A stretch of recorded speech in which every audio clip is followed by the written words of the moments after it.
de disco, tem tudo no cadáver, gente. Era um indivíduo igual a nós que morreu, enfim. Então tá lá, a gente pode pensar nisso.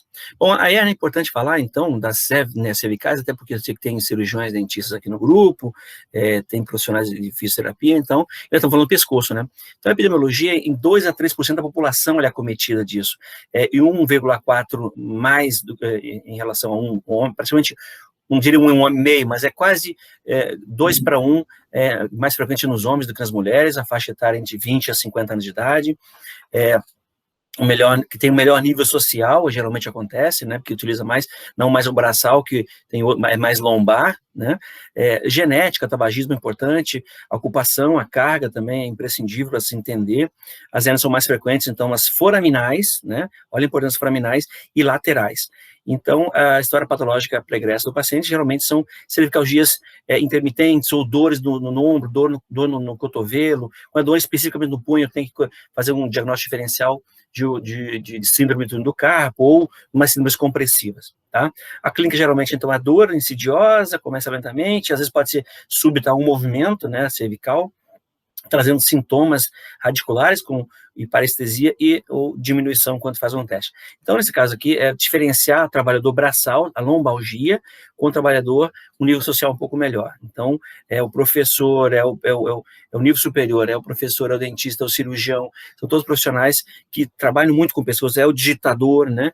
Então, que flete muito a cabeça. Hoje, cada vez mais vamos ter aí à frente, alguns anos, o pessoal do celular, né? E trazendo sintomas radiculares. Então, a coluna cervical, pensem, na periferia, pode levar parestesia, dor irradiada. Sempre é importante você avaliar, no caso, ensinar os alunos a avaliar a força muscular, porque às vezes o paciente tem um grau de força reduzido, principal para as duas mãos, e essa força é medida em 5 graus, com ausência da contração muscular, a presença da contração muscular sem movimento, movimentos eliminando a força da gravidade, movimentos que vencem a gravidade, grau 4, movimentos contra a gravidade e alguma resistência, e o normal, todos nós, então, é grau 5, né? Então, quanto mais perto do zero, é um problema maior nesses nervos cervicais. A fisiopatologia do nervo, então, veja, eu tenho aí a compressão dos platôs vertebrais sobre o disco intervertebral, dependendo da angulação, então, em vez de você agachar para pegar ou na própria, agachar, vai pegar um elemento e elevar uma carga e agachar e usar a musculatura da coxa, né, que é o que se faz na academia, a gente flete a coluna toda, ou flete o pescoço no celular. O que vai acontecer? Se comprime de um lado o disco. Quando se comprime de um lado o disco com frequência, geralmente aqui, então os platôs anteriores aqui, você superior com inferior, você projeta o disco para posterior, a força de compressão para romper aquelas fibras, e acaba rompendo sim, gente, tá? Ou laterais. Então, veja, acabou o comprimento anterior, que é uma coluna lombosacra, mas é o que mais é comum, a lombosacra e cervical, e esse desenho, então, mostra a migração desse disco e ruptura, né, até você ter um sequestro aqui, uma protusão discal, e já um sequestro. Então, é comum, nas vértebras cervicais, você observar o quê? Lembra aquele elemento importante para a ossificação, a epífise dos platôs das vértebras? Olha aqui, formam aqui esses osteófitos, que vulgarmente são chamados de bico de papagaio, porque às vezes eles se tornam tão fletidos aqui, algumas imagens vocês vão perceber que parece um bico mesmo, tá? Aqui, desidratação ou fratura, né, por insuficiência de vértebra ou desidratação de disco, sempre vai comprimir quem, gente? Quem é o vilão? Olha, comprimiu aqui, eu tenho lá o disco comprimido nas foraminais, o ramo do nervo espinhal, né? Então, isso como é importante. E aí, o problema, eu tenho um disco normal, ele pode estar degenerado, desidratado, não falei para vocês que eu tenho bastante água, 80% do disco do núcleo pulposo é água, e eu tenho, começa a desidratação, né, degenerado, diminui o espaço intervertebral, eu tenho uma projeção, uma protusão discal, e essa protusão, ela é só na superfície, às vezes quando ela se projeta como um todo, eu tenho uma hérnia discal aqui, nesse caso, já sequestrada, ou um colapso discal, normalmente as últimas lombares, nós temos isso, raro nas cervicais, mas nas lombares nós temos isso, que é um colapso, então tem vários osteófitos, aqueles nódulos de Small, e aqui eu tenho os osteofitos, né, formando então os bicos osteófitos, ou formação daqueles bicos de papagaio. Então veja, eu tenho aqui a compressão da vértebra, olha só, ruptura, laceração aqui, então tem uma vértebra somente protusa, ela só protruiu, a extrusa e a sequestrada. Então aqui em cima da imagem, ó, aqui protruiu, se protruiu para cá, Aqui ela já é extrusa, e aqui a ruptura ela é sequestrada. Nessa outra imagem, mostrando mais uma vez a protusa, então é importante saber, hérnia discal, hérnia disco cervical, não é tão comum, é mais comum a protusa, até uma extrusa, raramente eu vejo uma sequestrada, essas mais lombares. Então a diferença da protusão, da extrusão e da sequestrada. Então por que aqui nas vértebras lombares ela é mais comum foraminal, e nas cervicais mais foraminal? Porque aqui é desprovido de ligamento, eu tenho um ligamento longitudinal aqui, né, que faz uma cinta elástica entre os corpos das vértebras e cobrindo também o disco intervertebral. Então tem essa cinta elástica aqui, né? Tem os anéis fibrosos, né, os ândulos fibrosos, para romper com uma meridiana é difícil, mas pode ocorrer a elacidão ligamentar, mas é mais comum lateral aqui, gente, seja protusa ou extrusa, pegando quem sempre a raiz nervosa do nervo, né, e aqui uma extrusa. Então, vejam, por degeneração, 13%, a protrusa em 41% é que acontece, 70% após ser extrusa e 90% sequestrada. Então, mais lombar aqui, tá? Esse estudo. Aqui um exemplo dessa hérnia, então, ruptura e lá compressão da raiz nervosa. Ah, eu não tenho mais medula aqui, beleza, mas comprimiu a raiz. Se é cervical, tem a compressão medular. Então, por isso, levando a fraqueza muscular, levando a parestesia e não só a radiculopatia. Aqui tem uma radiculopatia, uma compressão, inflamação da raiz. Tá? E se faz um teste mais à frente, você vai ver que ele apresenta um teste provocativo, né? Que é o Sperling, a gente vai fazer mais à frente. Então, veja, pode ter uma degeneração de disco, com alteração dessa coluna cervical, pode ser por hérnia, né? Pode ter também artrose zigoapofisária, tá, gente? Artrose zigoapofisária, pouco movimento e comprime também esses nervos, ok? E ainda, ou estenose, pode ocorrer uma estenose aqui da medula. Tá? Fratura, a gente já falou, importante. Então, mais uma vez, olha o bico aqui. Então, aqui a formação de ósseo fito e aqui a formação, então, já da hérnia. Aqui uma peça cadavérica, olha um disco, olha os osteófitos aqui. Né? Então, aqui chama a atenção no abalamento discal, inicial, protusão, formação do disco, e aí, logicamente, já tem uma extrusa aqui, protusa, extrusa, sequestrada para o canal vertebral, cirúrgico, não tem conversa. Aqui, vejamos, o que seria isso? Isso seria uma protrusão, é essa aqui. Essa de baixo já é uma hérnia mesmo, então é uma extrusão, tá? Nessa imagem aqui de ressonância. Aqui, então, nós falamos que é mais comum, então, a foraminal, comprimindo quem?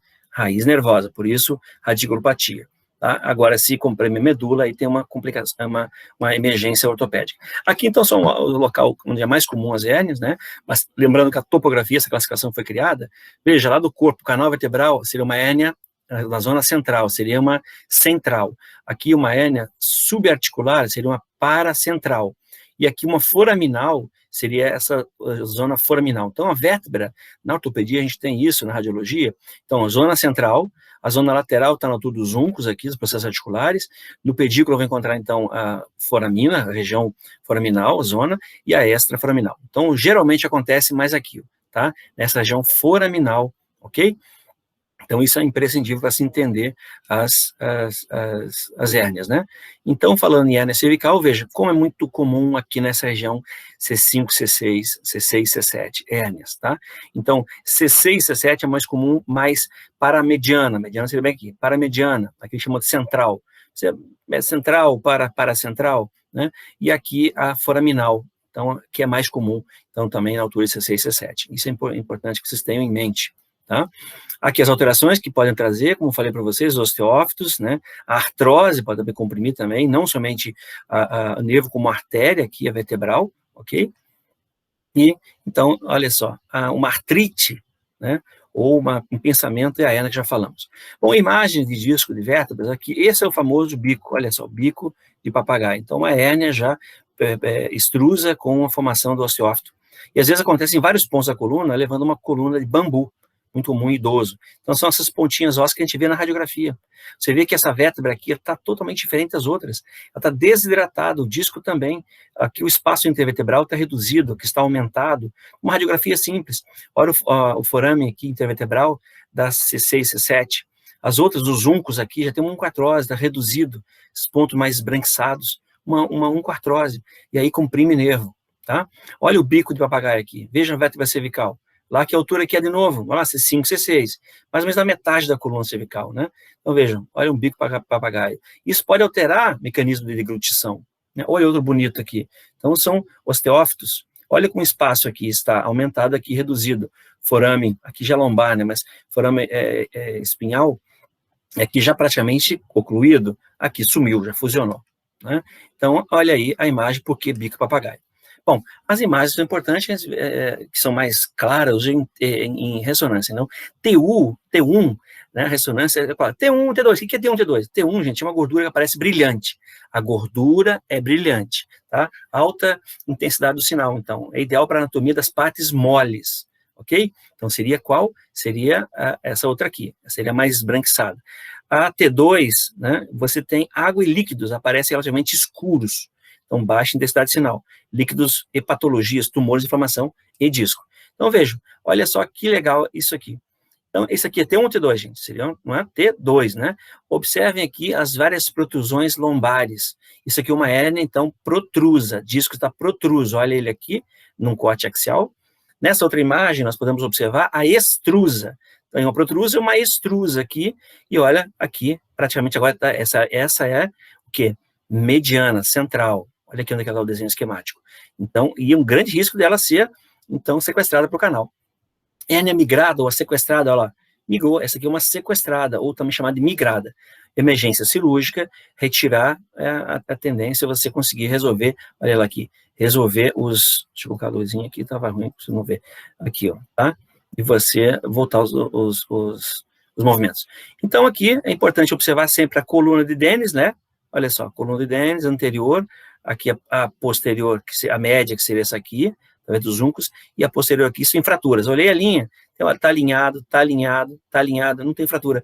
Mas eu tenho aqui a artrose, né? A artrose que nós já falamos. Que formação já de um osteófito. Olha o espaço reduzido. Aqui não precisa dizer uma ressonância que eu tenho uma hérnia, gente. Olha o espaço que eu tenho aqui, olha o espaço que eu tenho aqui e olha esse aqui. Então, aqui, claramente consigo visualizar, ainda mais hoje com os exames digitais, né, as radiografias digitais, como é importante. E aqui uma listese, que é isso? Um escorregamento, uma retrolistese, tá? Então, veja, já uma coluna já com artrose e já tem um colapsamento aqui, então isso é um escorregamento das vértebras. Olha aqui nas cervicais, muito importante, aqui eu tenho uma protusão, mas já tem um processo inflamatório importante. Olha que interessante aqui na medula. Nós vamos chamar isso de cívora, né? E aqui, outro já, uma extrusão e comprimindo a medula. Então, isso que está associado aqui, gente, a um trauma, vértebra fraturou, não é um disco. Olha uma vértebra aqui fraturada. Aqui também uma vértebra fraturada.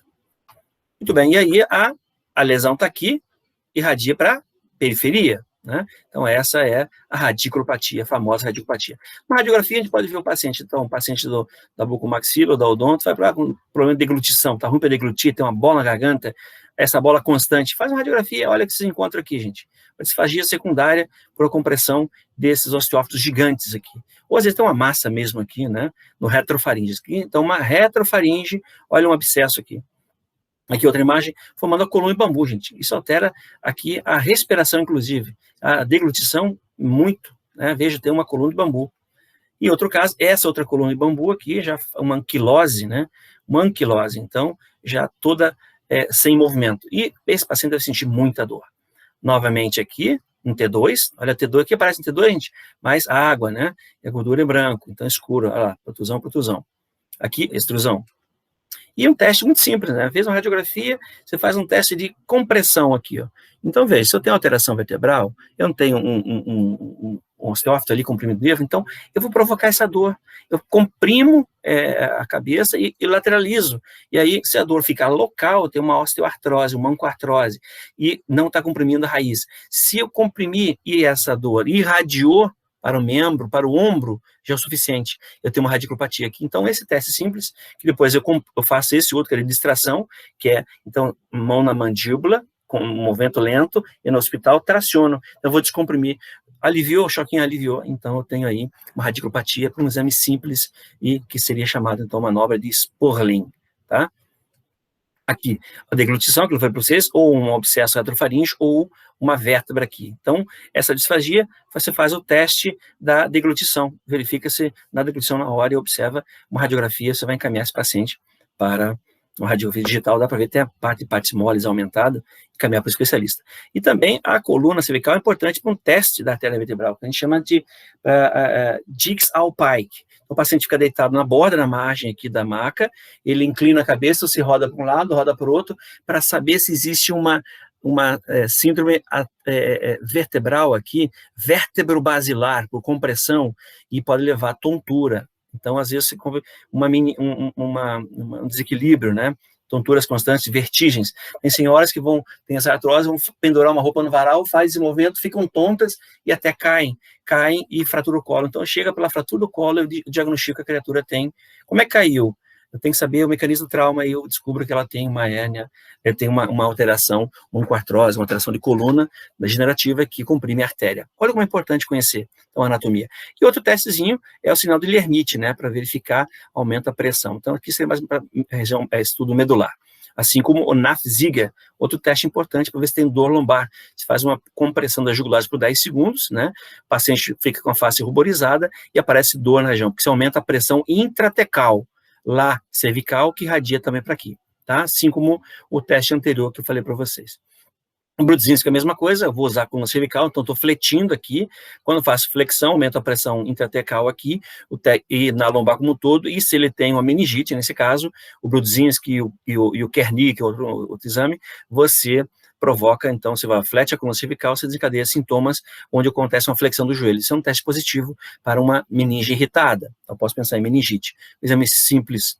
E aí, na coluna cervical, o que sobra para a gente? Olha só essa mocinha aqui, brincadeira, só representando que às vezes é cirúrgico, então não tem como escapar. Você tem que fazer um procedimento cirúrgico, né? Desde uma menissectomia a uma instrumentação cirúrgica. Tenho que retirar, faço uma menissectomia cirúrgica, ou simplesmente eu tenho que instrumentar a coluna, que é um outro caso mais grave. Então, eu vou entrando aqui e faço a instrumentação cirúrgica, tá? Bom, vamos falar então da musculatura desse pescoço. A gente está em qual compartimento, gente? Compartimento vertebral. Falamos da coluna, falamos dos ligamentos, falamos de algumas aplicabilidades da coluna, exame de imagem da coluna cervical. Vamos agora falar do compartimento muscular. Como eu falei para vocês, nós estamos falando aqui desse compartimento vertebral, só que nós falamos de coluna, né, e falta, agora vou ter que entrar na musculatura aqui, na musculatura, então falo compartimento muscular, que seria vertebral ainda, eu preciso falar primeiro desse aqui, então a gente muda a ordem, volto para falar da face de Colles, o compartimento anterior. Então, o anterior, veja, eu tenho na superfície, baixo da pele, aqui um músculo muito fino, que se estende desde a musculatura aqui da mastigação, do risório, do depressor do ângulo da boca. Então, vejam, ele se estende na região de face, transita até o pescoço. Ele se insere na face superficial, por sobre a clavícula, aqui até parte do ombro, né, ocorrendo salvas variações, né, e tem uma parte mediana que ele é desprovido. Então, tem feixes oblíquos ao plano mediano, esse é o platisma, então, um músculo superficial e que é importante para a expressão facial que nós observamos. Então, exatamente aqui no centro, né, ele se confunde até com o modíolo aqui nessa região da bucal. E aqui, veja, a participação dele na expressão facial. Então, essa expressão, né, do platisma, com o tempo, diminui, então, essa face superficial, daquele tecido aureolar, gorduroso, a tensão da face com o tecido conjuntivo, a perda de líquido que acontece na terceira idade, e você tem, então, essa pele frouxa, às vezes uma papada, e alguns pacientes procuram a plástica para retirar isso. Então, nessa parte superficial, eu vou encontrar, a gente vai abordar isso depois, principalmente nos trígonos, mas é importante falar que nessa face superficial, então, eu tenho aqui um plexo venoso, né, das tireoides, anastomosando fluindo para a jugular interna, jugular externa. Note que a externa cruza externa cleidomastoide, que eu falei anteriormente. Eu tenho um ponto central aqui, que eu vou encontrar os nervos cervicais transversos, e também um ascendente aqui, um auricular, e descendente superclaviculares, são 3 surgindo no mesmo ponto, como falei, na metade do esternocleido. Note esse esbranquiçado da face superficial, envelopando aqui o esternocleido, envelopando aqui os músculos que estão nessa face aí, nessa face superficial de Colles, então, que são os músculos supraioideos e os infraioides. E mergulhando nessa face, encontro, então, esse plexo venoso com a veia submentual, com a veia jugular anterior e as comunicantes aqui com a jugular externa e a própria interna, tá? Então, e a inervação aqui, superficial. Também vamos falar depois em detalhes dessa inervação que eu falei para vocês, auricular magno partindo na metade, o transverso cervical também, e aqui embaixo, então, os supraclaviculares, tá? E eles estão na camada superficial. Quando eu adentrar um desses trígonos, eu tenho que passar por eles. Então, na camada superficial, eu chegar na camada profunda, e na camada profunda eu já retirei essa faixa profunda, eu vou encontrar, então, essa musculatura. A gente vai abordar isso. Então, falando primeiro desse compartimento superficial. Vamos lá, o primeiro, esternocleidomastoide. Um músculo importante, né, para a mobilização da cabeça, construção comum, junto com o trapézio, formando uma mesma elevação, formando esse divisor aí dos trígonos, né? Então, ele se estende obliquamente no pescoço, né, e sai lá do processo espinhoso, tem autor que cita lá de cima, na realidade, a origem, para mim, é external e clavicular, e aí a inserção seria o ponto móvel, ponto fixo lá embaixo, porque ele movimenta a cabeça, auxilia na movimentação da cabeça, né? Então, lá a origem. A origem, então, lá, cabeça external, tendão longo, né? E na face ventral do externo, cabeça clavicular, tendão mais curto, mais alargado, mais muscular.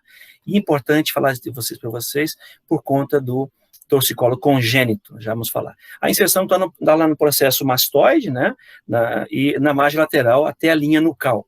E a função, então, ele é um ativo unilateral, né, para cada lado da cabeça, para a movimentação. Então, veja, ele é ativo unilateral, vira a cabeça para o lado contralateral, e ativo bilateral, então ele endireita a cabeça, ele puxa para a frente, flete a vértebra cervical, e nesse caso você tem, então, a vértebra caudal, a vértebra cervical, estende, então, o crânio e a articulação da cabeça. Então, veja, é esse movimento aqui. Se eu estou movimento contralateral, veja, e quem está contraindo aqui, ele está aqui. Estamos rodando para a esquerda, mas quem está se contraindo, então, é o direito. Estou rodando para a direita e quem está contraindo é o esquerdo. A gente sente o tendão, é palpável na superfície, né? Então, esse músculo apresenta, na primeira infância, crianças que nascem com o rostinho para um lado, não é pela posição, mas está sempre assim. Na realidade, o músculo, o esternocleidomastoide, que seria o torcicolo congênito, ele fica encurtado por vários fatores, que a gente não cabe aqui discutir, mas geralmente a criança tem uma cabeça lateralizada e o mento é rodado para o lado contralateral.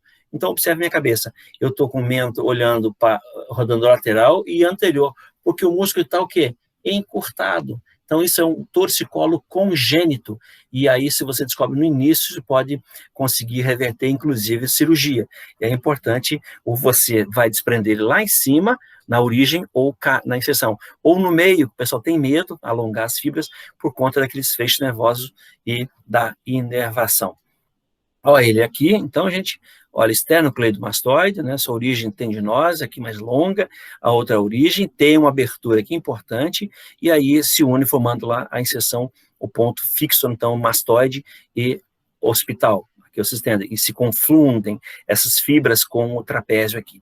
Então, esse grande músculo, então, é o esternocleidomastoide, tá? Separando o trígono. Veja, aí vamos falar dos músculos supraioides. Então, gente, alguns estão no pescoço, estou falando aqui da margem da mandíbula, né, até aqui o osso ióide. Então, esses músculos é uma organização muito simples. Eu tenho um músculo miloioide, gente, a origem é a exceção. Ele sai do processo da linha miloioide da mandíbula e até o osso ióide, tá? Então, o miloioide. Eu tenho o ioglosso, que esse mais anterior aqui, na realidade, esse cara aqui, desculpa, é o digástrico.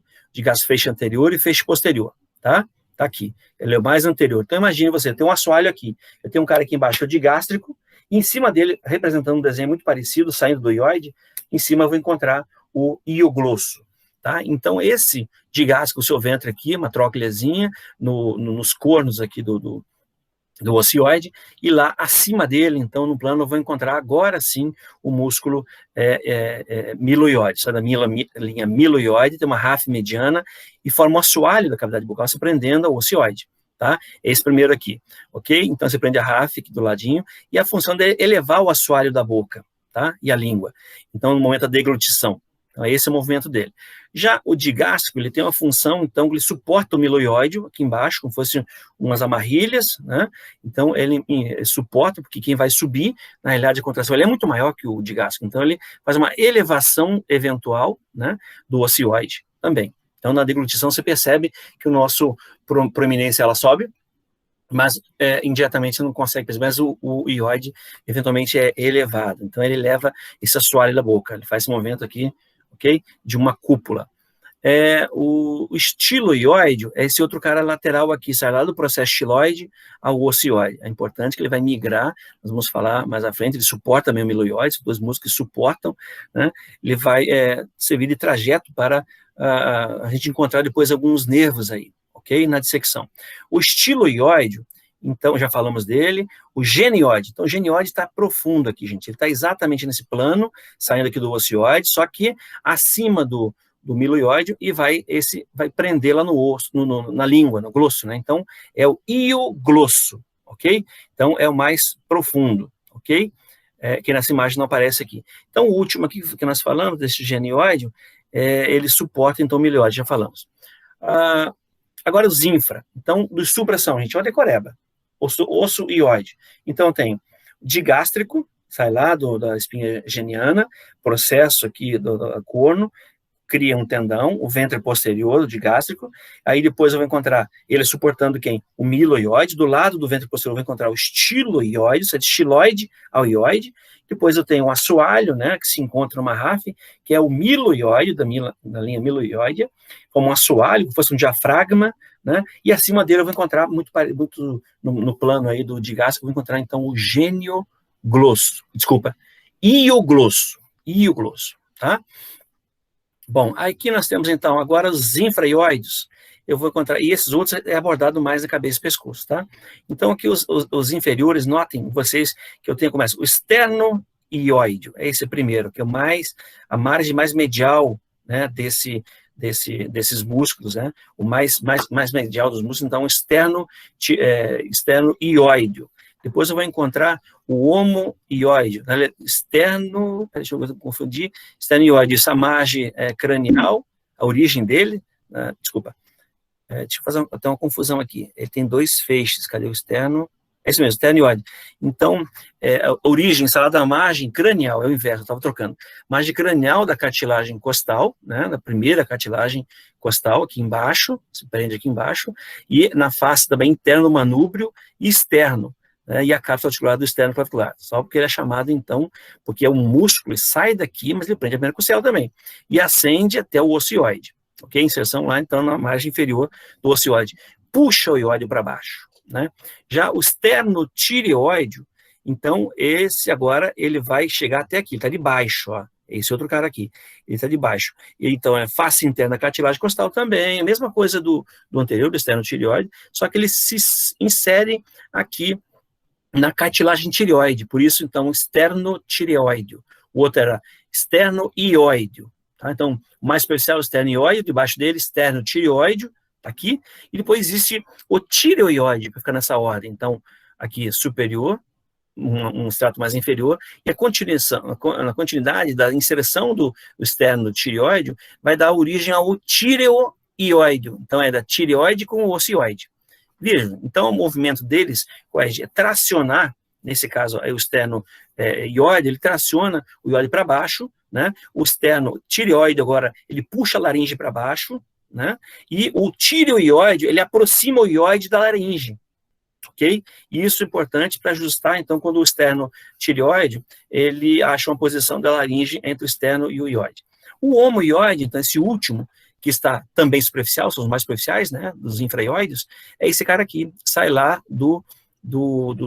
novamente, do ocioide, né, e esse ventre superior, então a margem está presa lá, e o ventre inferior está preso, então, lá na escápula, na incisura da escápula, a incisura medial da escápula. Ele cruza, lembrando que esse cara aqui está debaixo do esternocleidomastoide, foi cortado, ele cruza, então, com seu tendão, a veia jugular interna, tá? E a partir daí é exatamente o ponto, mais ou menos, então, que eu vou encontrar o ventre posterior, que me ajuda a dividir aqui aquele nosso trígono posterior em trígono subclávio, tá? Que é exatamente aqui. Então, vejam, aqui, esses são os infraioides, tá?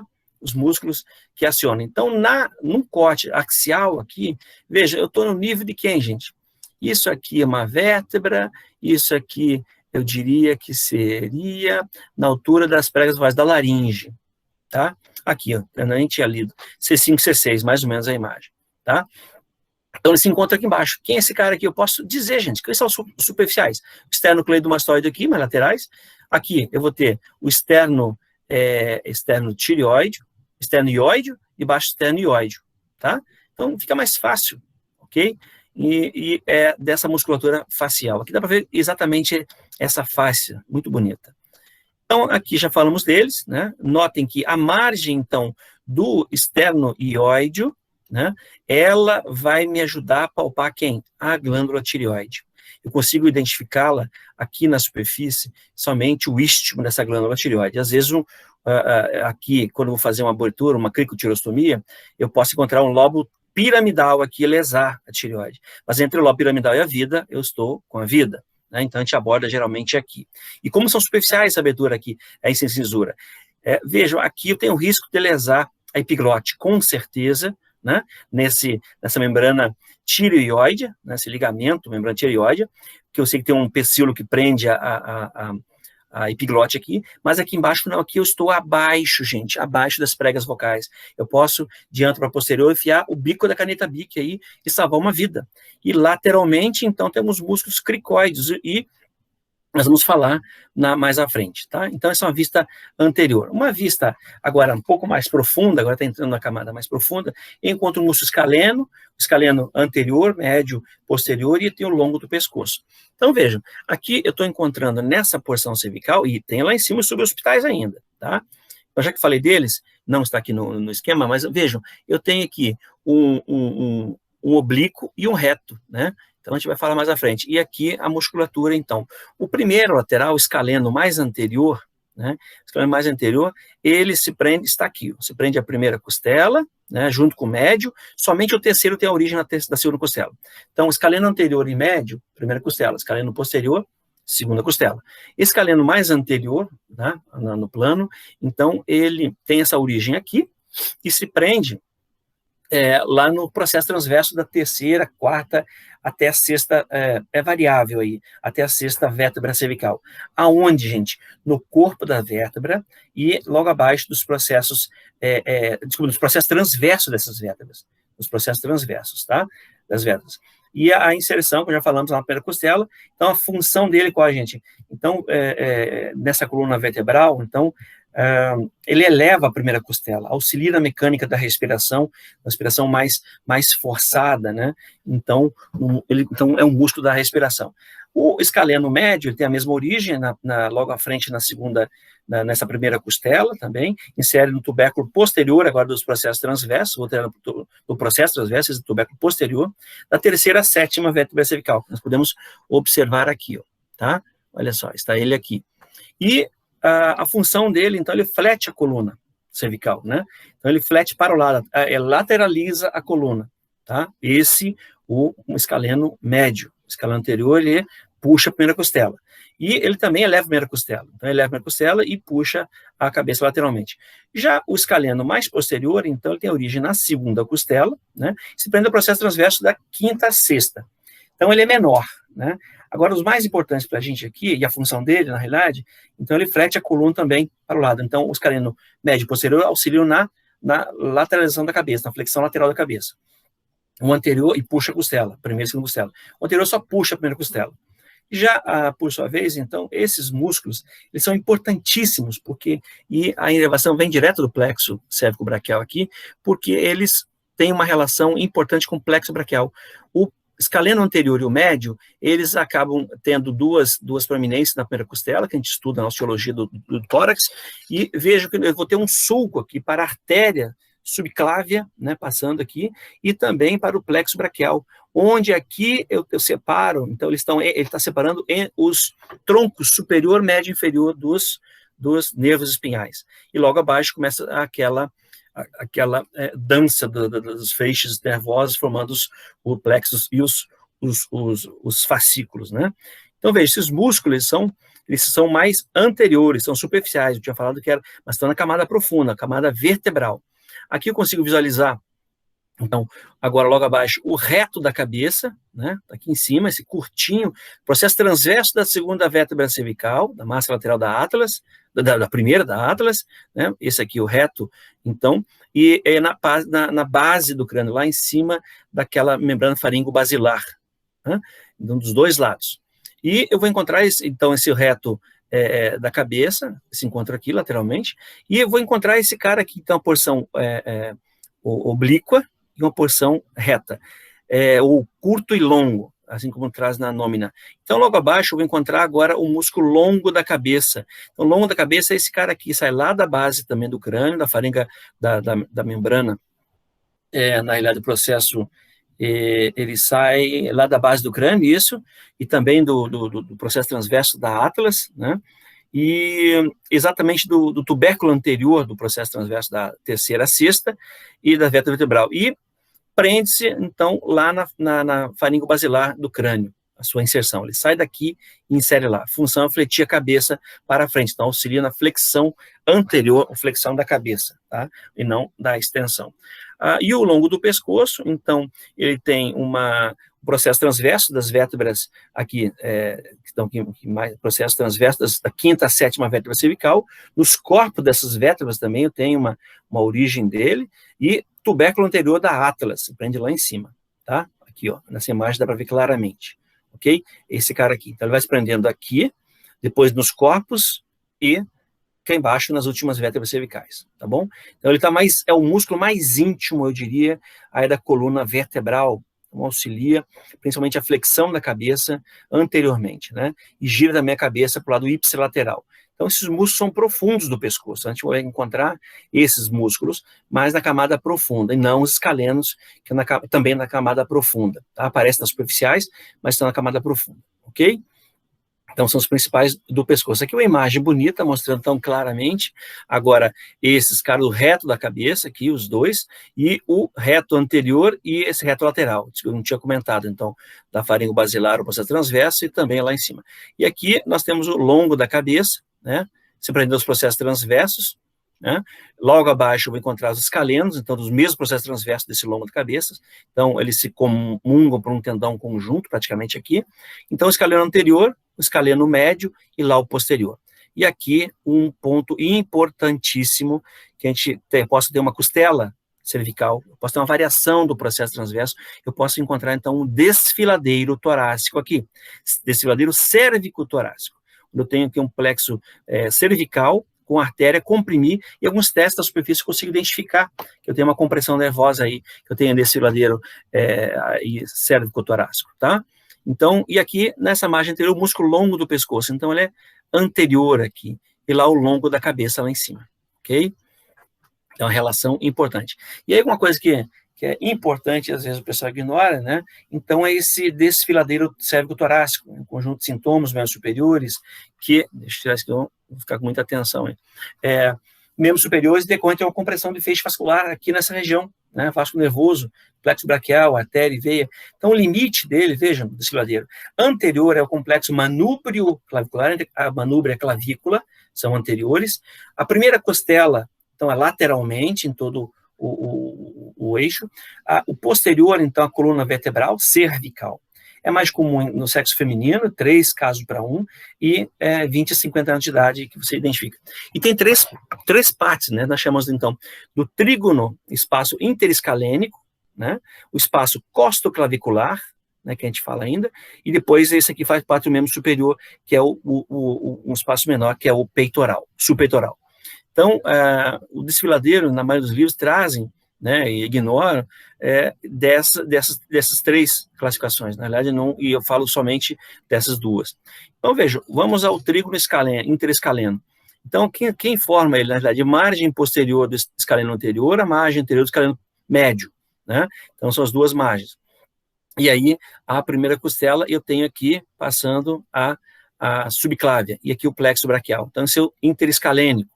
Já o costoclavicular, então, está entre o clavicular, o manúbrio, primeira costela, os músculos aqui subclávio, né, o subclávio, desculpa, e aqui eu vou encontrar, gente, isso, vou encontrar um espaço, né? Então, é onde está passando o plexo braquial, a veia em separado, e lá a artéria com o plexo. Então, esse é o peitoral aqui, entre o processo coracoide e o peitoral maior. Isso é deixar para quem vai abordar tórax. Então, aqui no pescoço, então, o termo correto seria síndrome do cérvico-torácica, síndrome do desfiladeiro ou cérvico-torácico. Ele mergulha no espaço triangular que está aqui, tá? E mergulha para a axila, ok? Então, essa musculatura é imprescindível. Imagina uma costela aqui a mais. E aqui nós temos ela, ó, a primeira costela, um artigo, um relato de caso, né? Comprimindo, então, a raiz do plexo braquial, né? Posso ter, além disso, então, anomalia do músculo escaleno médio, primeira costela, escaleno mínimo, uma a mais, né, um supranumerário, uma costela cervical, processo transverso alongado da C7, ou tumores, no caso do tumor de pancoche do lado direito.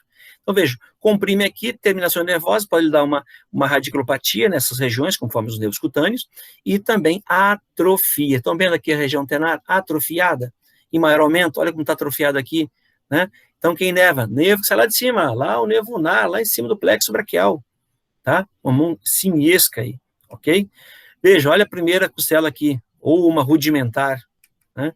Olha aqui, ela apresenta uma radiografia. Então, radiografia simples consegue, aqui já tem uma fusão, uma TC em reconstrução, e a cirurgia retirada. Isso aqui é caso cirúrgico, tá bom? Testes especiais no exame físico eu posso identificar, isso aí são o teste de Wright, de Ross, de Halsted e Addison. Então, olha só, gente, é exame físico, anatomia de superfície.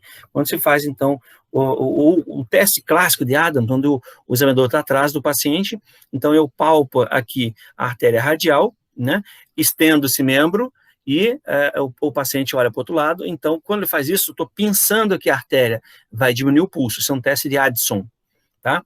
E existe na primeira fase essa, a segunda fase é quando ele estende o braço posterior e o paciente olha para o lado do examinador, do membro. Então, esse é o teste de Addison, fase 1 e fase 2.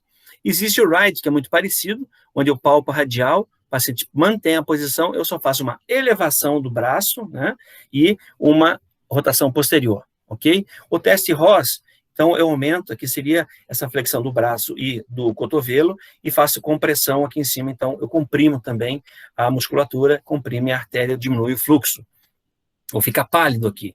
O Halsted é muito igual ao Addison, né? O Addison está aqui também, vejo, o paciente olha para o lado, o Halsted só olha para o outro lado. Na realidade, eu quero contrair a musculatura dos escalenos para ver se ela é estreitada e comprime a minha artéria. E, se for positivo, então tem uma síndrome do desfiladeiro. Não necessariamente óssea, mas somente ou muscular hipertrofiado, né? Medula cervical, vamos lá, da medula para fechar essa região do nosso compartimento vertebral. Então, a medula, lembrando que ela é uma medula, a coluna vertebral está aí em todo o segmento, então, unindo esse neuroeixo crânio com a coluna, e a medula no seu interior, né? E essa medula apresenta vários segmentos, então, o segmento cervical, aqui nessa região, dentro do canal cervical, das vértebras já falamos, a porção torácica em azul, a porção lombar, veja que está aqui em cima, lombo sacra, está aqui em cima na altura de T12, de T11, T10 até L2, gente. Eu tenho a intumescência lombosacra. Existem duas intumescências, uma aqui em cima, cervical, e outra aqui abaixo. Dois fatos anatômicos importantes, nós estamos falando de coluna cervical, mas é lembrar que o que é a intumescência cervical? Essa região dilatada é porque eu tenho ali na substância cinzenta, naquele H medular, muito corpo de neurônio, né? Porque tem inervação dos membros superiores, né, que vão anatomicamente fazer sinapse aqui, e eu tenho a lombosacra. Então, se vocês, só para brincar com vocês, o Tiranossauro Rex, ele praticamente, pela anatomia da coluna cervical, viram que ela era estreitada e era dilatada na lombosacra, perceberam, então, que ele tinha membros curtos, obviamente, com os ossos também, a correlação. Então, eles tinham os membros superiores ou anteriores, como queiram, curtos, né? Tiranossauro Rex, enfim. E aí, aqui nós notamos que na porção cervical, a medula emite seus nervos cervicais num plano transverso, praticamente o mesmo eixo.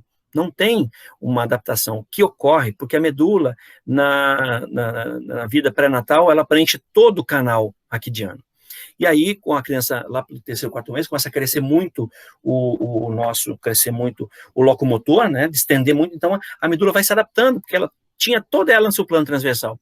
Nota como o torácico, elas estão mais, as raízes nervosas saem de um segmento mais alto, né? Olha a lombosacra, o sacro está aqui embaixo, a lombar está aqui, mas olha onde está saindo os raízes dos nervos espinhais. Então, ocorre aqui que na cervical nós temos, não tem alteração, é por plano mesmo, e na torácica eu já tenho uma alteração, na lombar então mesmo, veja, eu tenho normalmente 2 segmentos acima, 2 vértebras acima de onde está saindo a raiz nervosa. Por exemplo, se eu tenho uma fratura aqui de T12, né, T12L1, eu vou comprimir aqui o canal medular, eu comprimo a medula ainda. Se eu comprimir a medula, eu tenho lesão de corpo neuronal. Então eu sei que abaixo, aqui está me comprometendo quem? Está me comprometendo lá embaixo, de L1 para baixo. É quem L1, a L5 está inervando, vou ter alteração aí. Se eu tenho uma lesão, então, na altura de L1, eu sei que praticamente são os níveis sacrais que estão sendo comprometidos.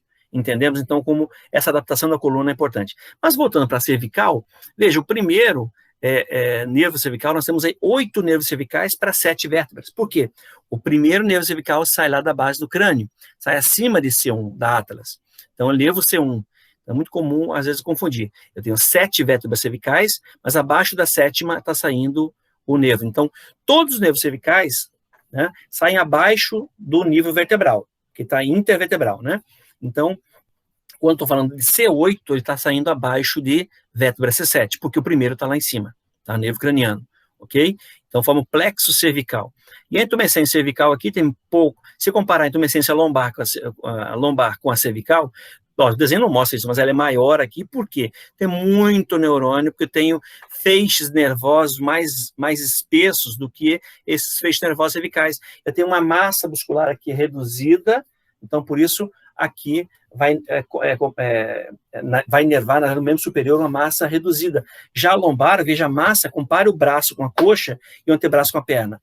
O volume de massa muscular, obviamente o volume de fibra muscular, por sua vez, óbvio, o número de fibra nervosa, por isso, então aqui é menor essa intumescência cervical. Então, veja, o primeiro nervo, ele sai, então, acima, como já falamos, né? Cada raiz tem sempre um dermátomo, então, que acompanha um miótomo, isso de origem biológica. Então, falando aqui, a medula no segmento, como todo o segmento dela, vamos encontrar uma substância cinzenta e uma substância branca. A substância cinzenta é essa aqui, é o H medular, tem forma de um H. Então, onde eu apresento um corno anterior, um corno lateral e posterior, tem neurônio motor aqui, neurônio sensorial lá atrás, ok? E aqui, substância branca, que está aqui, são vários feixes que aqui estão coloridos. Então, a substância branca, na verdade, são feixes, são os axônios, né? E formam esse organismo formando tractos, feixes. Então, esse H medular está aqui, já falei para vocês dos cornos, né? Víscero-motor, né? E eferente, o anterior, o posterior é sensorial. Então, a estímulo chega aqui, que sai a resposta da aferente e eferente, e o corno lateral, uma relação simpática. Então, no tórax, a gente vai falar disso. Que é a junção do ramo ventral com o ramo dorsal, forma o nervo espinhal, que nessa imagem mostra claramente aqui, ramo dorsal com ramo ventral. O dorsal é o seu primeiro neurônio sensorial, né? Chega lá na coluna posterior, né? E aqui a coluna anterior tem o neurônio, que são motores, motores e víscero-motor. Notem agora, em colorido, nós temos aqui os fascículos, né, com seus tractos. Os ascendentes, são um conjunto de feixes nervosos, então leva os estímulos sensoriais do corpo para a interpretação. Sensorial, prefiro sensorial do que sensitivo. Sensitivo me lembra muito uma coisa mais espiritual, sensitiva. Então, eu praticamente gosto de sensorial. E aqui os tractos são ascendentes. Então, geralmente, eles usam o nome espino talâmico, espino lateral anterior, espino cerebelar, e assim por diante. Tá? Agora, os descendentes, então, eles estão trazendo já a resposta motora, o neurônio está lá em cima. Então, lembrando que a medula, nos sensoriais, eu tenho o neurônio, primeiro neurônio, segundo neurônio, terceiro neurônio, tá? Primeiro neurônio, segundo neurônio, terceiro neurônio está lá na córtex. Já aqui, os motores, eu tenho o neurônio na córtex, primeiro neurônio, segundo neurônio está aqui na medula. Então, vejam, eu tenho aí já os tractos cótico-espinhais. Então, esses, por sua vez, eles são com um nome prefixo, sai de cótico espinhal, né? Então, cótico espinhal, ele é anterior, pode ser o retículo espinhal, que é esse lado, o retículo espinhal, o vestíbulo espinhal, né? O rubro espinhal, todos são aí descendentes, ok? Então, esses trazem um estímulo para baixo, para ser interpretado. Muito bem, aqui estão eles, ó, gente, o rubro espinhal, o córtico espinhal, estão mais perto da coluna posterior dos neurônios, estão aqui. O neurônio está aqui, gente, o neurônio sensorial está aqui, o motor está aqui e o interneurônio está aqui. E aqui, então, os tractos descendentes, né? E aqui, mais tractos descendentes, eles são mais anterolaterais. E os ascendentes, então, eles são mais aqui posteriores. Vejam, o espino cerebelar, né? E vários outros. Não, a aula aqui não é objetivo em falar também dos fascículos, e sim para vocês entender que no pescoço tem que abordar também, tem que entender isso, tá? E aí que faz uma sinapse para mesmo. Então, eu espetei o dedo aqui, eu vou ter um arco reflexo. Todos os livros de anatomia trazem um arco reflexo somente com a lombar, mas então o arco reflexo, todo o nervo sensorial, partiu da periferia, ou um estiramento muscular, uma lesão muscular, o estímulo, então parte o sensorial aqui, né, somestésico, ou os especiais, chega até o nervo espinhal, aqui o ramo ventral do nervo espinhal, e esse nervo, então, vai fazer uma sinapse aqui, no primeiro neurônio, depois com o segundo neurônio aqui, esse neurônio sensorial, e só o reflexo, o interneurônio faz um arco reflexo simples, comunica uma sinapse com o neurônio motor e, por sua vez, o feedback para a musculatura se contrair. Então, retirei meu dedo da agressão, tá? Agora, quando tem um composto, né, então tem a percepção do mundo, temperatura, gosto, dor, vai subir até para os tractos espinotalâmicos, até lá ser interpretado e vem o feedback, né, resposta efetora, motora, aumenta a motilidade gastrointestinal, ou aqui no pescoço, na realidade, aumenta a secreção glandular, irrigação, motricidade, né, da fala, então a parte motora somestésica, controlada. E é importante essa anatomia medular, então, lembrar desses tractos. Veja, o espino talâmico anterior é relacionado ao tacto, né? Então, ele cruza no nível vertebral, ele cruza com o lado contralateral. O espino talâmico lateral é dor e temperatura, também no nível. Espinos cerebelares anterior e posterior, a propriocepção da cabeça, do corpo, né? Fecha os olhos e aí a musculatura do pescoço vai perceber como é que está a cabeça, percebe e leva o sistema nervoso. Ele não cruza. O fascículo grácil cuneiforme, então é propriocepção, como eu estou nesse espaço, o tato, né, seu beliscal, o tato é especial, o vibratório, epicrítico, né, e protopático, também não cruza. E o córtico espinhal, agora nesse caso eu estou falando descendente, né, o córtico espinhal, então anterior lateral, ele é o motor, gente, é o piramidal, então ele cruza no bulbo, na decussação das pirâmides. E aí é importante esse tracto do córtico espinhal, porque em trauma em TCE você tem compressão, ou desvio de linha média, ou compressão, ou um aneurisma, enfim, ou TCE, você tem uma alteração dessa substância branca, desse tracto córtico espinhal, e pode ter consequências. Então, no lado contralateral, que vocês já conhecem, tem uma hemiplegia ou face. Lembre que paralisia facial não tem nada a ver com isso, na verdade é um nervo facial, é outra história. Bom, as síndromes medulares aí é importante, então pode ser completa e incompleta. Das incompletas eu tenho a central anterior, a Brown-Séquard é posterior, cone medular ou cauda equina. Então, a Brown-Séquard, veja, uma perda motora proprioceptiva homolateral, dor e temperatura oposta, tá? Então, é esse caso aqui, é o lado oposto. Lembrando que a gente cruza. A síndrome medular central, então, acomete mais membros superiores. A anterior, síndrome medular anterior, perda motora e sensorial, vibratória e da posição, tá? A percepção. A medular posterior, que seria aqui, ó, tá? Essa aqui é a medular central, tá? Aqui já a medular anterior, desculpa. Aqui é anterior e lá a Brown-Séquard. E tem a posterior aqui. E aí, então, o cone medular, né? Sendo a cauda equina, aí seria mais lá para baixo, ok? Nós podemos ter essas síndromes. Lembrando dos dermátomos da região cervical, então veja como eles estão aqui, mas correm para o membro superior. Eu vou abordar aqui somente os cervicais, obviamente. Então, C4, antes de C4, vamos em C2, né? C2 na margem da mandíbula, toda a extensão aqui. Então, imagina um colar.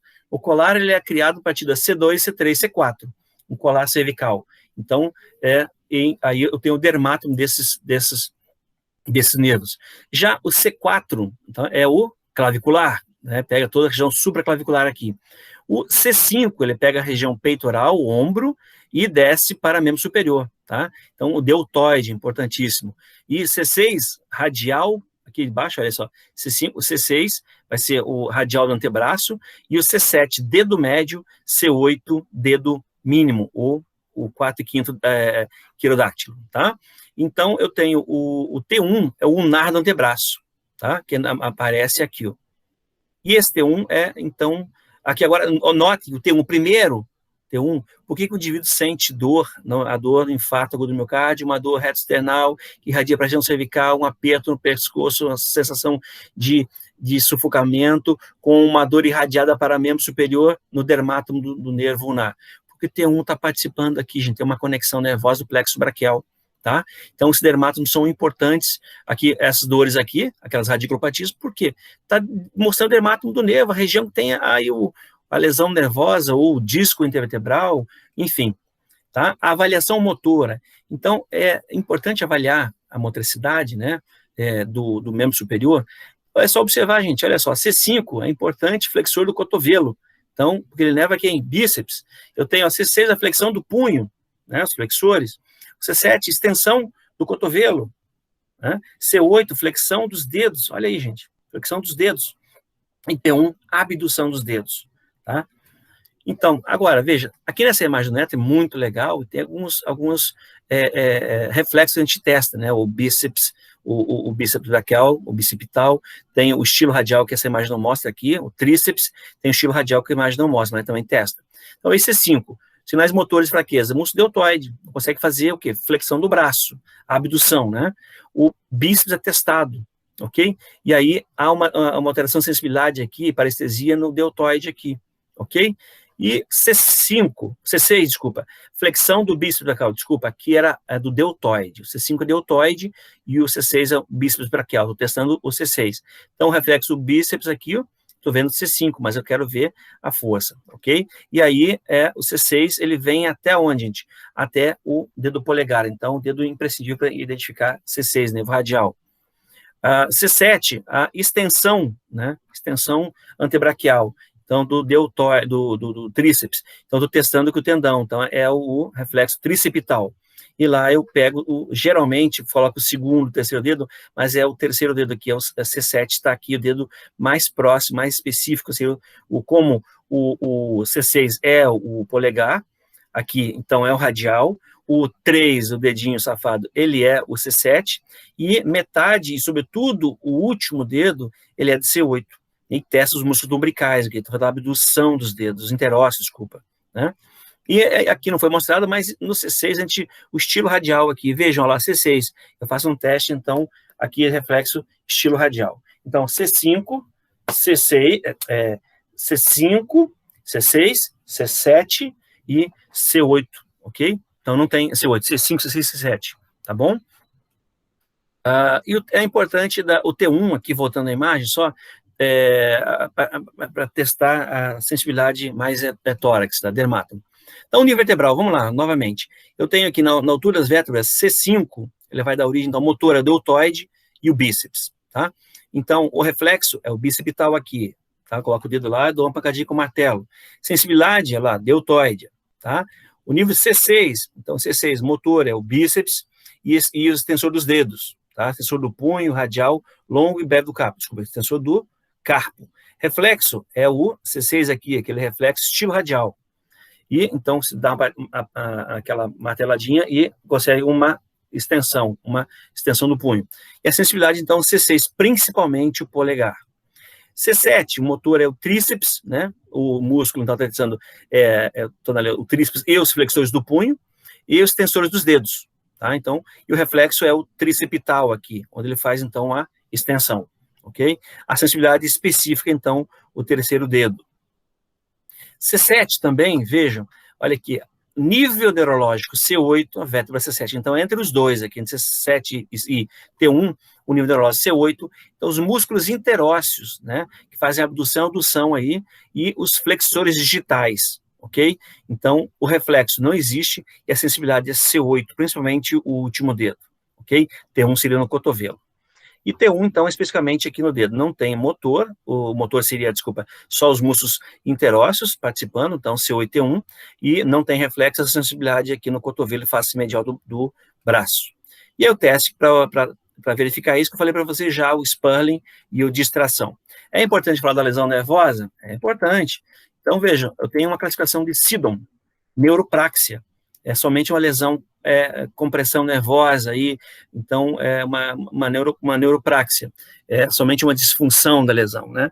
E ao segundo, eu já tenho uma axoniotimese, então já tenho uma lesão parcial do nervo, e a neurotimese, uma ruptura total do nervo. Então, vejam, aí esse cara foi o cara que descreveu o primeiro, foi o Sidon. O Sunderland, ele subdividiu a neuropraxia em grau 1, disfunção, ausência, então aquela parestesia, até a gente faz isso comprimindo o nervo ulnar, às vezes numa superfície rígida. O axoniotimese divide em grau 2, 3 e 4. Então seria a lesão somente ao axônio, da fibra ou do fascículo como um todo. E o neurotimese é a secção do nervo, né? Então isso é imprescindível que vocês tenham em mente quando falar de nervo. Existe uma escala da ASIA, Associação Americana de Anestesia. Então está falando o que é chamar atenção aqui para os nervos cervicais. Aqui eu já falei para vocês, lembram? De 1 a 5 grau de força, sem contração nenhuma, 0. Então o cara tem força normal, tem movimento com alguma resistência, limitado pela gravidade, aqui também é resumido, e músculos voluntários ou sem contração. Então tem uma lesão aí medular, nervosa, tem que investigar. A escala de Frank é mais para o trauma, então você utiliza na cervical escala de A, B, C, D, E. Tá? O A, então, para motricidade e sensibilidade, muito simples. Veja, A é abolida. Então, o A, grave, motricidade e sensibilidade é abolida, não existe. A B, eu tenho A de novo, é o abolida na motricidade e grau B da sensibilidade tem alguma sensibilidade. Já o C, tá? Grave de ser invertido U aqui, então não útil, tem uma motricidade que não é útil, então é grau o quê? 0, né? Ou grau 1, a motricidade. E aqui alguma sensibilidade. Já o D é uma útil, então o cara vence a gravidade, tem força, o D, né? E é presente a sensibilidade totalmente. E o E é normal, então essa escala de Franco é importante para trauma de medula. Lembrando que na cervical também eu tenho aí cadeia simpática e parasimpática, observando aqui os níveis vertebrais, né? E o gânglio cervical superior, médio e inferior no pescoço.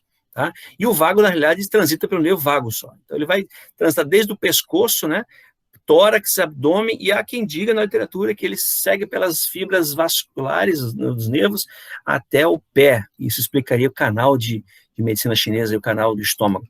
Em maior aumento, então, o simpático, já que o parasimpático é o vago, a gente já conhece, vai falar dele em especial. Então, veja, aqui no C, essa inervação, veja, C1 a C8, eu vou encontrar um pouco mais alto, né? Eu vou encontrar o gânglio cervical superior, lá do lado da faringe, né? O constrictor superior da faringe, lateral a ele, a bainha carotídea, a gente vai encontrar esse gânglio cervical superior, né? Que aí é importante para vísceras da face, que o professor Henrique falou. Já C1 a C8 também, só que um pouco mais baixo, agora no nível de C7 por aí, eu tenho então gânglio cervical médio, na altura tireoide, glândula, e um pouco abaixo o gânglio cervical é o primeiro torácico, tá? Então, ou estrelado, e aí tem uma inervação importante para quem? Para o coração, veja lá do pescoço. Por isso, às vezes, um plexo cervical, uma inervação do plexo, eu vou fazer uma anestesia chamada plexo, eu posso injetar um anestésico ali, estimular um gânglio desse e fazer uma síndrome de Claude Bernard Horner no paciente. Eu já vi isso na anestesia, tá? Então, sai lá do pescoço, alguns níveis vertebrais, até para a traqueia e coração, ok? Bom, vamos para o compartimento visceral. Iniciaremos ele e a gente continua no próximo encontro, senão a gente vai passar da hora, tá bom? Compartimento visceral. Agora a gente começa a falar, então, de quem? Daquele pré-compartimento visceral, seria o compartimento que a fáscia, qual, gente? Pré-traqueal envolve, tá? Envolve a traqueia, faringe, a faringe está um pouco mais alta. A faringe, então, veja, aqui só estou mostrando esse compartimento aqui, né? Mas, na realidade, aqui está o esôfago, eu estou falando um pouco mais lá em cima, estou lá na faringe, tá bom? Então, é visceral. E aqui nós vamos falar desse plano. A mandíbula até, né, o pescoço na banda, a mandíbula até o osso hospital está lá em cima, então aqui eu estou falando de faringe, parte dela não fala porque é da cabeça. Mas lembrando que faringe, então, gente, é a região de transição da cavidade bucal, nasobucal, para, ou seja, o esôfago ou para a traqueia. Então, um local de transição de ar e transição de alimento. E aí, alguns elementos importantes na laringe são aqui os constrictores da faringe para poder fazer a deglutição quando é algo ingerido para o trajeto esôfago ao estômago. Então, vejamos. aqui nessa imagem, nós temos aqui alguns elementos, então, que afixam, né, essa faringe. Vejam, que não falei da face pré-traqueal, está envolvendo. Então, a faringe, ela é basicamente dividida em 3 partes. Uma nasofaringe já foi falada, uma bucofaringe já foi falada, eu vou falar da altura da laringofaringe, transição de buco e laringofaringe, porque estou no pescoço, né? Então, principalmente, laringofaringe. Notem que o ocioide aqui é imprescindível, a cartilagem tireoide é imprescindível, e lá o clivo do crânio, da base do esfenoide, é importante para fixação. Olha uma ráfia mediana, então ela acaba formando o que? Uma parede lateral, aqui, parte da boca, e parede lateral do pescoço da faringe, tá? Posterior e lateral. Então, notem que eu tenho um ráfia mediana aqui, e esse é o constrictor superior, constrictor médio, constrictor inferior. Então, é a faringe dividida em 3 músculos aí, ok? Esse constrictor superior, tá aqui, se prendendo ao ocioide, e a membrana, que a gente vai falar aqui ainda, que é uma membrana que está na cavidade bucal, já foi abordada, e aqui o médio está preso aqui tanto no ióide, mas como no tireoide, e aqui o inferior na cricoide, tá? Então, e lá com íntima relação com quem? Com a retrofaringe, com o corpo vertebral. Esse desenho esquemático mostra outras cavidades aqui. Então, veja esse desenho. Eu tenho a cavidade craniana, a cavidade bucal, lá a nasofaringe perto da cavidade nasal, então vejo nasal, e aqui eu vou ter a orofaringe, a cavidade nasal, falei a craniana, não foi mal. Cavidade nasal, a nasofaringe, cavidade bucal com orofaringe, e nós vamos falar da laringofaringe, mais essa parte distal, alguma coisinha aqui também. E essa íntima relação aqui dessas 2 vísceras, então a parte esofágica e a parte traqueal, e essa íntima relação para a condução do ar ou condução do alimento. Então, vejamos, a divisão topográfica e os limites, né? A localização e dimensões. A base do crânio, então, até a borda inferior da C7, ou às vezes a C6 ou C7, tá? Esse é o nível da faringe, ok? Base do crânio, a C7 aqui.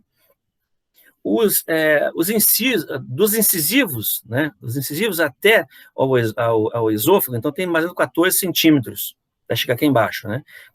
Do diâmetro transversal, em torno de 4,5 por 5 por 2, é o diâmetro da nossa faringe. O diâmetro posterior de 2 a 4 dessa faringe, centímetros. Tá? A divisão já falamos, então, nasofaringe, também chamado aí de epifaringe ou cavum, né? O rinofaringe ainda. Então, na literatura, o que é mais comum é nasofaringe, orofaringe, que é a mesofaringe, também trazida como bucofaringe, né? Porque oro vem de oratória, então alguns autores trazem como bucofaringe, é a mesofaringe. E a hipofaringe seria a laringofaringe, a parte mais inferior da faringe. Então, tem aqui, essa aqui é a laringofaringe, aqui é na realidade, laringofaringe, né, o que a gente vai falar ainda no pescoço, essa região só. Aqui eu tenho a buco e lá em cima a nasofaringe, ou cavo. Lembrando das nossas faces novamente, olha aqui. Então, essa face pré-vertebral, ela vem aqui, envolve o esôfago, a faringe, né, e ela cria uma face aqui bucal posterior chamada de lâmina alar, né, a face buco, que seria essa aqui, o face bucofaríngea, né, posterior. E a retrofaringe está aqui atrás. Aí eu já começo com a lâmina pré-vertebral, que é outra coisa, que é o que limitou o que a gente falou até agora, que são os músculos do pescoço, os músculos profundos. Então, a retrofaringe, espaço retrofaringe já havia comentado, mas só para relembrar, ele está aqui na frente do corpo das vértebras, né, entre a face, a bucofaríngea. Tá? E tem essas dimensões que nós já comentamos. C3 mais ou menos 3,5, C4 5, C5 a C7, então tem mais ou menos 15 a 20 milímetros, é o nosso espaço retrofaringe. Os músculos dessa faringe, então, aqui o constrictor superior, o constrictor médio e o constrictor inferior. Tá? Lembrando que o constrictor superior se prende a membrana faringo-basilar, aqui na base do crânio, né? E lembrando que aqui uma vista posterior fechada, aqui uma vista anterior. E aqui na vista lateral dessa faringe. O pescoço, então, ele estaria nivelado aqui, mas eu preciso falar, então, dessa porção da faringe aqui. Lembrando que alguns tópicos, né, que transitam como músculo estilo faríngeo, né, prego salpingo faringe, também eu tenho que comentar, tá? Porque vai descer e vai nivelar com o pescoço. Então, transitam na cabeça e no pescoço, nesse espaço aqui retromandibular, tá bom? Então, e uma importância clínica aqui grande. Então, veja, níveis vertebrais, eu não falei para você que é o C6? Se eu traçar uma linha C6, olha só, eu estou nivelado com cricoide, né? Abaixo eu sei que é que eu tenho a traqueia agora, porção cervical ainda, atrás dela, entre o corpo vertebral, eu vou encontrar o esôfago, acima eu tenho a faringe, gente. Olha que fica fácil, C6, tá? É o nível vertebral. Salvo as variações. Então, aqui a faringe, né? E aqui embaixo o esôfago, tá dividindo. Nessa outra imagem, então, acima da C6, eu tenho aqui a nossa cartilagem tireoide, tá? E aqui, então, tem mais ou menos 12 a 15 centímetros da base do crânio, lá do clivo, né? Lá onde se prende a faringe, onde encontro, inclusive, a tonsila faríngea, né? Até aqui o esôfago tem mais ou menos aí, até a porção laríngea tem mais ou menos 12 a 15 centímetros. Aqui uma faringe aberta, a nasofaringe já foi abordada, por sinal, na aula de cabeça e pescoço, a bucofaringe também foi abordada, mas eu preciso dessa transição aqui da parte oral para a laringe, que estou no pescoço, né? Então, aqui o istmo das fauces nessa região, a epiglote, e aqui a prominência da cartilagem cricoide. Então, as cartilagens laríngeas se encontram aqui, justamente à frente, e são ladeadas por, então, pregas do ramo interno nervo-laríngeo, aqui nessa fossa lateral, ok? Então, olha, prendendo lá na base do crânio faringe, aqui nesse tubérculo, né? Então, se prende aqui, e a membrana faringo-basilar, é o que nós falamos anteriormente. Então, vejam, os músculos, eu não vou abordar o constrictor superior, que já é da outra aula, estou só citando por questão didática aqui, né, então, eu vou falar aqui do constrictor médio, então ele tem uma porção, uma parte condrofaríngea, que é presa, então, aquelas cartilagens que nós falamos, né, que é menor, no corno do ocioide, e uma parte ceratofaríngea, no corno maior do ióide, tá, então seria aqui, ceratofaríngea. Ok? E o terço médio, então, a inserção, terço médio da RAF da faringe, aquela que nós falamos aqui na imagem anterior. Então, a RAF, então, se une aqui um lado ao outro, essas fibras se confluem, né? Formando, então, o constrictor, sobrepõe esse constrictor, ok? A função é constricção da faringe. Nós já falamos do espaço, então, na faringe a partir de baixo para cima. Por quê? Quando se movimenta na deglutição, você percebe que ele se contrai e sobe a cartilagem por conta desses músculos aí, tá bom? Então, a inervação, basicamente, do nervo glossofaríngeo, né, os ramos faríngeos do nervo glossofaríngeo, que é um par craniano. Esse par craniano já foi abordado na última aula com os forames, com o professor. Então, o glossofaríngeo, ele inerva a língua e a faringe, a parte sensorial da língua e a parte motora da faringe, tá? Formando um plexo faríngeo aí, bem interessante. O constrictor médio, então, já falamos, o constrictor inferior, essa parte mais inferior aqui, maior, né, se prende, então, uma parte tireofaríngea, né, uma parte cricofaríngea, tá aqui embaixo, e uma parte traqueofaríngea. Então, ele tem a origem nesses pontos aqui, né, na face interna cartilagem tireoide, né, e nessa linha oblíqua que a gente vai ver depois, que está exatamente aqui foi aberto, e ele... também é um ponto nesse músculo de inserção, ele recebe internamente aí o músculo estilofaríngeo, né? Muito bem. E aqui, então, veja, a inserção dele é praticamente na linha, na RAF, como já falamos, sobrepondo o constrictor médio. A constricção da faringe, também já falamos, ondas peristálticas. E aqui o palatofaríngeo já foi abordado, tinha falado antes em estilo, não é palatofaríngeo. Ele vem terminar aqui junto com, olha aqui o constrictor superior, ó. Olha, se prendendo, então, fazendo um ciclo na RAF e se prendendo aqui nessa RAF ptérigo-mandibular aqui, formando parte da parede lateral da boca, já foi visto. E aqui também já foi visto esse, então, músculo palatofaríngeo, já foi visto o salpingo faríngeo, que se prende a faringe, e já foi visto o estilo faríngeo, que está aqui embaixo. Então, eu não vou abordar esses músculos, só estou citando para vocês, porque fazem parte da faringe, ok? Então, as vias aéreas, elas acabam... existem vias aqui, né? Nervos, artérias e veias. Eu vou encontrar aqui, na RAF estiloioide, nessa musculatura, o constrictor médio, vai transitar aqui, vai passar por aqui.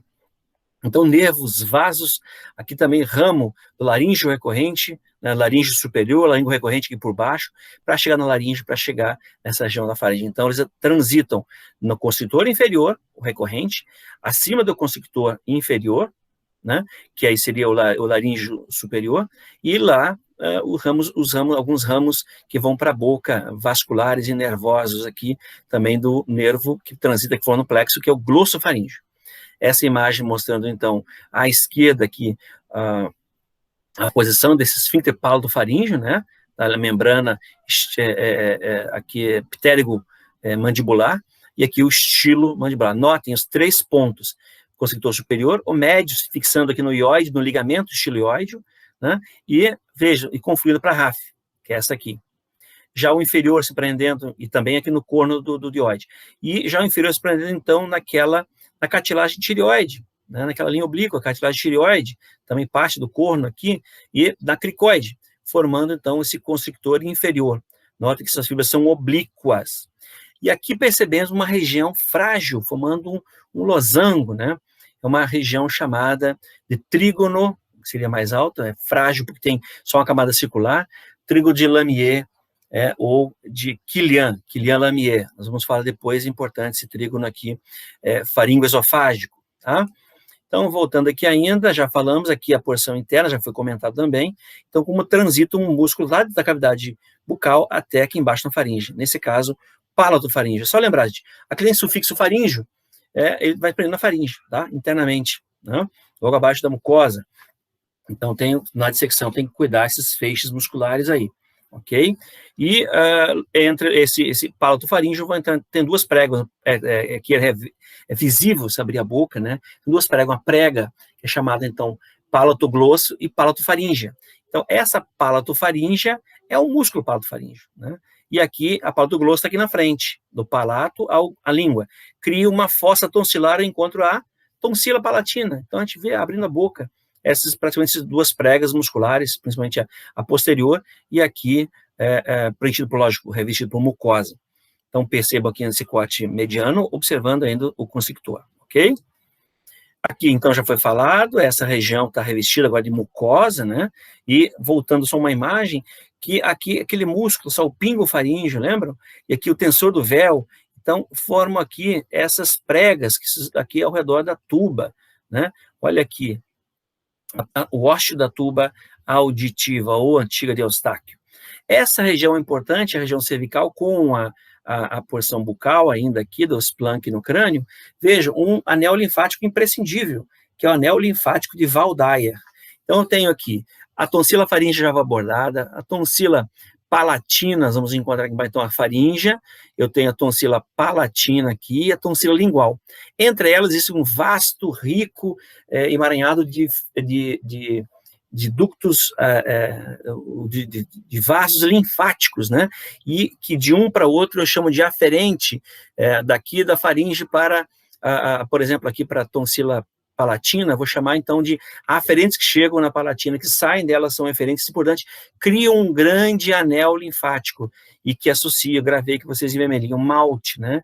Eu não tenho a mucosa associada ao tecido linfático, então eu tenho aqui esse linfático, o anel linfático Waldeyer, importante para algumas patologias de face. Ele se encontra exatamente aqui na faringe, tá? Entre as tonsila faríngea, palatina, né? E a lingual, que é uma tonsila. Então, cuidando dessa região de entrada aqui do corpo. Aqui uma vista posterior, então, a íntima relação de quem, gente? Da faringe, daqueles músculos que se unem aqui, que são os músculos constrictores da faringe, ao superior e o médio, muito íntimo de quem é da fáscia, tem uma fáscia bucofaringe anterior, a posterior aqui, ó, e o espaço que atrás, espaço retrofaríngeo, tá? Que pode migrar, então, formar abscesso ou migrar a situação, algum processo lá mais inferior, tá? Também era via de acesso ortopédico. Nessa vista posterior está aberta, aqui a vista prega anterior, e lá a posterior não é escondida pela tonsila palatina. Aqui eu consigo ver que esse indivíduo não tem tonsila, foi retirada. Aqui, ó, essa aqui, então, palatoglosso, palatofaríngeo, fossa tonsilar. E aqui é o músculo, na realidade, então, músculo palatofaríngeo.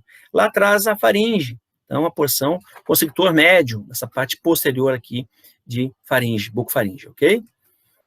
Então, aqui já foi abordado, não vou entrar nos detalhes, musculatura, o véu palatino também não, já falamos desses músculos aqui, não vou abordar com vocês, somente já foi citado, uma imagem clássica, importante, do véu palatino, então vou pular, se me perdoem, porque já foi abordada. Aqui só essa outra imagem bonita do Royal Latagé, mostrando, então, o que eu acabei de falar, as conexões, né? Então, vejam aqui o palatoglosso e lá o palatofaríngeo, né? E aqui é o local da fossa tonsilar. Vejam aqui a tonsila palatina, muito íntima da tonsila lingual. E aqui a prega, né, da epiglote, com suas fossas, que a gente vai abordar em laringe mais à frente. Então, estamos no pescoço. Esse aqui em 3D para mostrar a vocês do Drake, né, essa imagem legal do constrictor superior, ele fecha do outro lado, então ele fecha a parede da cavidade bucal. O constrictor inferior já fecha a parede posterolateral do pescoço dessa faringe, tá? Essa faringe tem a transição, então, nasal, bucal e lá embaixo, mais cervical. E aqui essa imagem aí mostra legal o músculo que nós havíamos falado agora, superioides, esse é o genioide, né? Está aqui. Então, tem o miloioide, que estaria abaixo dele, e ainda mais embaixo o digástrico, e aqui o ioglosso.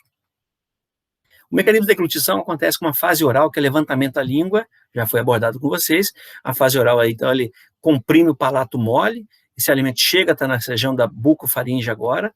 Essa fase faríngea, ele está na bucofaringe, e eu inicio uma contração dos músculos constrictores da faringe, fazendo o quê? Uma contração da faringe, da cartilagem para cá, da musculatura, e, consequentemente, faz uma contração, e aí você tem um mecanismo de deglutição dessa fase faríngea, que está aqui novamente clonétero, bolo alimentar, aqui num corte mostrando esse bolo alimentar na boca, aqui na fase faríngea sendo deglutido, já nessa hora a epiglote, quando ele se contrai os músculos, a epiglote baixa, fechando aqui a glote, né, para o alimento descer para o esôfago.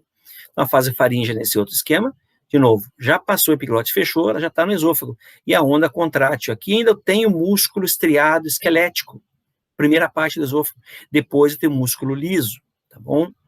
E aqui a fase esofágica, então, até o estômago.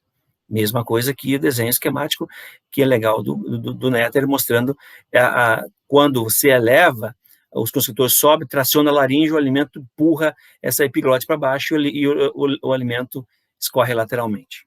No bebê, veja que interessante essa faringe, aqui em amarelo. Ele tem uma úvula muito grande, o bebê, e uma epiglote mais alta, né? Isso joga a favor dele. Por quê? Porque o bebê, vocês devem ter percebido algum bebê já mamando, né? Então ele faz aquela sucção, alguns ficam respirando, reclamando. Nhom, nhom, nhom, nhom, nhom. Então ele está respirando e deglutindo ao mesmo tempo. Olha só, gente, a epiglote, né? Você toca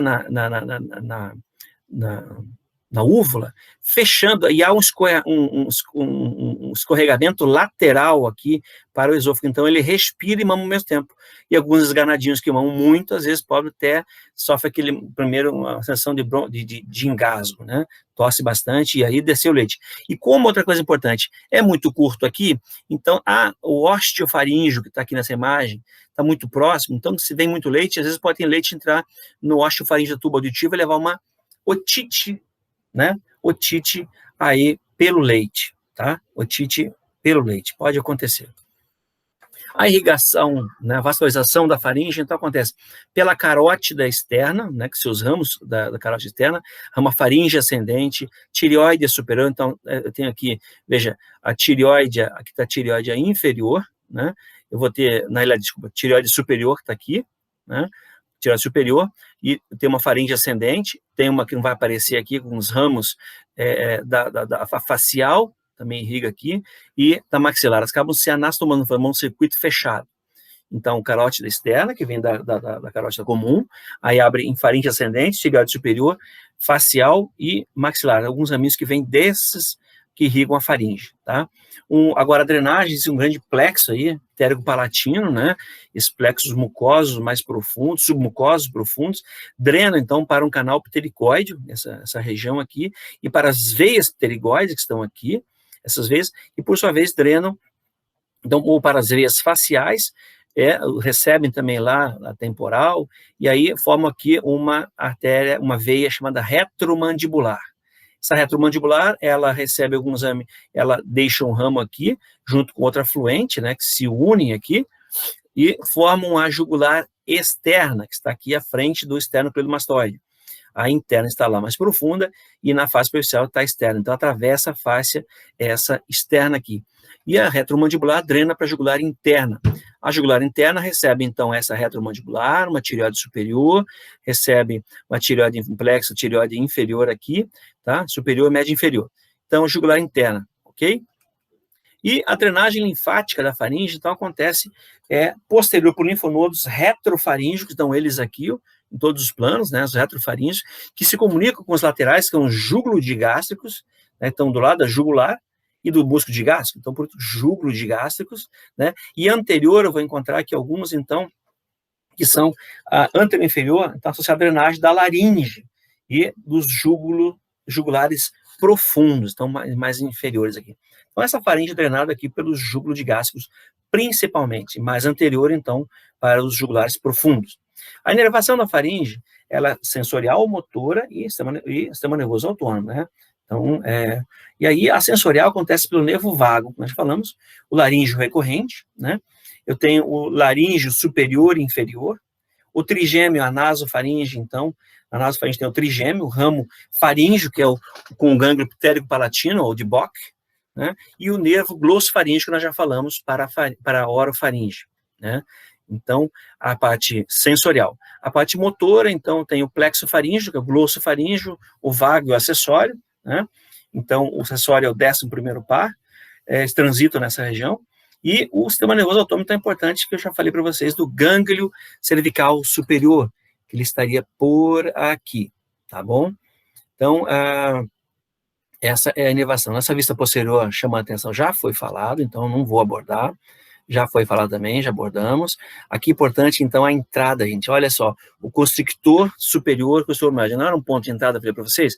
Então, está aqui o glossofaríngeo, o ramo que vai deixar desse plexo aqui, né, que inerva a faringe, e a porção sensorial adentrando aqui, né?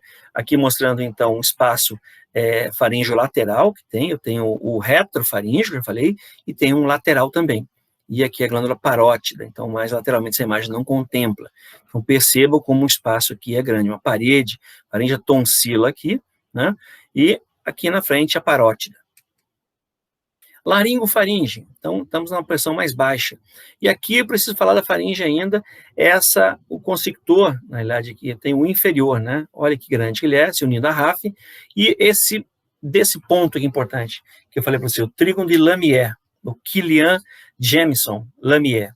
Então, foram alguns caras que descreveram, tá? O trígono de Killian Jamison, ou também chamado de Lyme. O superior, esse trígono superior, é o de Killian. O inferior aqui é o de Lamier, tá? Então, são regiões que tem um trígono fraco aqui de musculatura, não tem a camada longitudinal, só tenho a circular nessa região. E aqui, nessa transição faringo-esofágica, eu tenho, na terceira idade, muito comum, uma fragilidade de tecido conjuntivo, né? Então, fibra elástica, colágeno que são frágeis, então, para mecanismo de deglutição, eu posso fazer um divertículo chamado divertículo de Zenker, tá? Esse divertículo, então, é uma projeção, ok? Ele pode acontecer, então, dois trígonos que eu falei para vocês, tem aqui o superior de Killian, e aqui embaixo de Lamier. Embaixo aqui eu tenho um músculo desse constrictor, nessa imagem, a gente vai voltar para a gente observar que está aqui, né? Então, aqui eu consigo visualizar melhor o músculo, então, desse constrictor faríngeo aqui inferior, ok? Então, limitando os dois. Agora, notem que tem bonitas fibras longas aqui do estômago. Alguém está com o microfone ligado? Nós estamos com as fibras, então, longitudinais desse esôfago, porção cervical, depois tem uma porção circular, uma camada circular, e, por fim, lá embaixo, a mucosa. Notem que esse trígono aqui tem esses divertículos, o divertículo de Zenker e o divertículo aqui embaixo, um outro bronquial, nos interessamos aqui. Já estou terminando por hoje, gente. Então, só falar desse divertículo. Pois não? Não, por favor, desculpa. Eu só poderia botar 2 slides. Um bem interessante que o senhor mostrou e passou rápido. Qual é esse? Esse aí. Rapidinho. Só... Esse aqui? Não, esse aí. Pronto, beleza. Obrigado. Desculpa. Ah, tá. Qual é a dúvida aqui, gente? Eu vou voltar a abordar essa imagem aqui, eu passei nela rápido, mas eu vou voltar a abordar, então, a laringe, a parte da laringe, então, da faringe, é exatamente aqui, limitada por quem? Na altura aqui das cartilagens pares da laringe, né, da tireoide aqui, e aqui embaixo, da tireoide ímpar, na verdade, e da cricoide aqui embaixo. Então, essa proeminência cricóidea. Aqui é o limite da nossa faringe. Logo abaixo tem o esôfago. Então, o esôfago logo abaixo dessa região aqui, tá? Dessa prega área epiglótica. Nós vamos voltar a falar disso. Então, nessa imagem, aqui eu tenho essa falha, ok? Notem, nós estamos falando aqui, desse divertículo, então, de Zenker aqui, que é visto numa imagem simples baritada. É uma segunda abertura aqui no esôfago, se você for fazer uma endoscopia, né? olha, ela é mais posterior, está aqui atrás, ou às vezes comunicando, né? Então, ou, às vezes pode ser mais embaixo, aquela outra que eu falei para vocês, mas dizem que era pseudo aqui, faringo esofágico, e essa dizem que era mais alta, é cervical.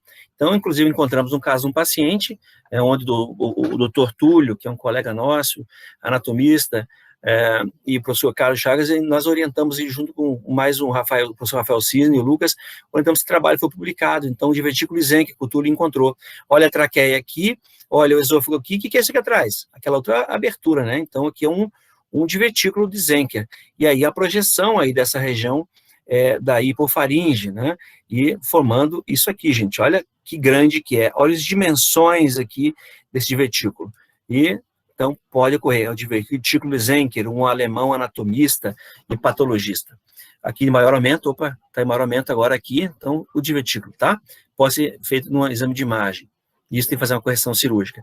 Olha, agora, aqui também é importante falar das atresias que podem ocorrer no esôfago cervical, logo abaixo da faringe. Então, em bebê, aquela falha de apoptose acontece na formação do divertículo laringotraqueal, então do intestino primitivo, que aí nós temos aí ele como o esôfago.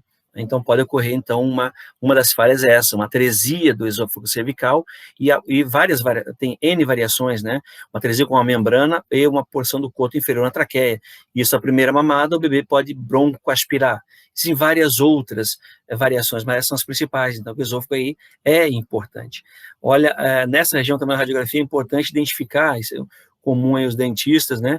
Ou na emergência o paciente deglute parte de uma prótese, quando as próteses eram menores, deglutia um corpo estranho aqui nessa região do esôfago, para aqui porque é estreitado, né? Então veja a imagem aqui, né?